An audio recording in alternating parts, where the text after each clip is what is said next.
पता है क्यों? 80% मेडिकल स्टूडेंट्स सीबीसी टेस्ट के रिजल्ट्स को लेकर टेंशन में आ जाते हैं। चलो इसको आसान बनाते हैं। सीबीसी यानी कंप्लीट ब्लड काउंट एक आम सा लेकिन बहुत जरूरी खून का टेस्ट है। इसमें आपके खून की 3 खास चीजें देखी जाती हैं: red blood cells, white blood cells और प्लेटलेट्स। रेड ब्लड सेल्स यानी खून के लाल खुलिये आपके जिस्म के हर हिस्से तक ऑक्सीजन पहुंचे थे। व्हाइट ब्लड सेल्स यानी खून के सेव्ड खुलिये आपके जिस्म के सिपाही हैं जो बीमारियों से लड़ते हैं।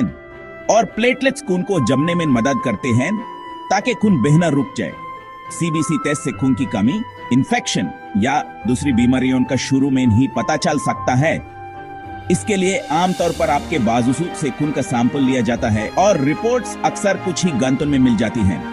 तो अगली बार जब आप सीबीसी टेस्ट के बारे में सुनें, याद रखिएगा यह आपके खून की सेहत के लिए एक जल्दी और जरूरी चेकअप है। सीखने का जज्बा हमेशा रखें, होने वाले डॉक्टर्स।